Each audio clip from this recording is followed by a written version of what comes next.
तर आज देशभरामध्ये धुळवडीचा उत्साह पाहायला मिळतोय। होळी आणि धुळवडी निमित्त भगवान श्रीकृष्ण आणि राधा राणी यांच्या प्रेमळ नात्यावरती सुंदर कविता प्रसिद्ध गझलकार अपूर्व राजपूत यांनी केली आहे। गझलकार अपूर्व राजपूत यांनी त्यांच्याशी बातचीत केलेली आहे। आमचे प्रतिनिधी सूरज कसबे यांनी। नमस्कार, मी सूरज कसबे, एनडीटीव्ही मराठीमध्ये सर्वांचे स्वागत आहे। आज धुलिवंदन आणि या धुलिवंदनाच्या निमित्ताने भगवान श्रीकृष्ण आणि राधा यांच्या प्रेमळ नात्याची आठवण आल्याशिवाय राहत नाही आणि याच नात्याबद्दल जाणून घेणार आहोत कवितेच्या माध्यमातून। माझ्यासोबत कवी गझलकार अपूर्व राजपूत आहेत। काय सांगेल एकंदरीत राधा आणि भगवान श्रीकृष्णाचे प्रेमळ नातं कसं होतं? खरं तर एका ठिकाणी एक कथेमध्ये हा उल्लेख येतो की ज्यावेळेस भगवान श्रीकृष्ण महाभारताचं युद्ध संपवून पांडवांना विजयी करून शिशुपालाची हत्या करून आणि शेवटी सत्य प्रस्थापित करून जेव्हा पहिल्यांदा गोकुळामध्ये हा होळीचा हा रंगपंचमीचा सण साजरा करण्यासाठी येतात, तेव्हा राधेला कुणीतरी सांगतं की जा, तुझा कृष्ण आलाय, त्याला भेटायला जा। तेव्हा राधा असं म्हणते की मी तर युगांपासून ऐकते की कृष्ण आलेला आहे, या सृष्टीतल्या प्रत्येक कणाकणामध्ये कृष्ण सामावलेला आहे, पण कृष्ण जेव्हा माझ्या मिठीत येईल तेव्हा मला खरं तर हा रंगोत्सव होईल असं वाटेल।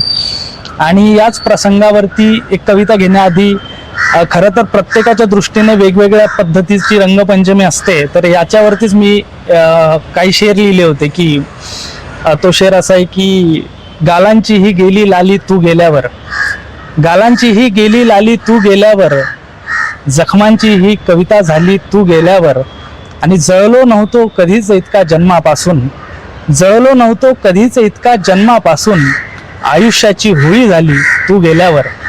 तर कुणाच्या बाबतीत कशी असते, कुणाच्या बाबतीत कशी असते ही रंगपंचमी। तर याच पुढे राधाकृष्णाच्या नात्यामध्ये मी एक कविता लिहिली होती। काय ती एकंदरीत कविता ते आमच्या एनडीटीव्ही मराठीच्या प्रेक्षकांना ऐकवा। नक्की नक्की।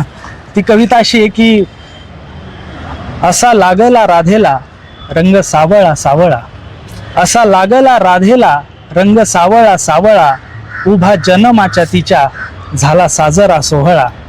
असा लागला राधेला रंग सावळा सावळा, उभ्या जन्माचा तिच्या झाला साजरा सोहळा। त्याच्या रंगात रंगुनी झाली गोऱ्याची सावळी, त्याच्या रंगात रंगुनी झाली गोऱ्याची सावळी, वाट पाहुनी पाहुनी आली डोळ्याला काजळी, वाट पाहुनी पाहुनी आली डोळ्याला काजळी।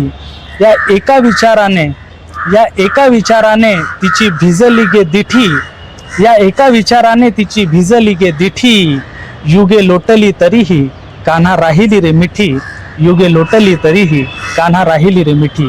या रंगपंचमीच्या सणानिमित्त सगळ्या महाराष्ट्रातल्या रसिक प्रेक्षकांना खूप खूप शुभेच्छा। आपल्या सगळ्यांमध्ये वेगवेगळ्या रंगांविषयीच्या भावना आहेत या प्रेमळ असू देत, आणि महाराष्ट्रामध्ये जी सध्या परिस्थिती आहे, जे द्वेषाचे रंग आहेत ते सगळे गळून पडोत आणि एकच रंग आपल्या सगळ्यांमध्ये शिल्लक राहो, तो म्हणजे प्रेमाचा। सगळ्यांना खूप खूप शुभेच्छा। धन्यवाद अपूर्व, जे तुम्ही राधाकृष्णाच्या प्रेमळ नात्याचा उल्लेख आपल्या कवितेच्या माध्यमातून केला। सूरज कसबे, एनडीटीव्ही मराठी, पुणे।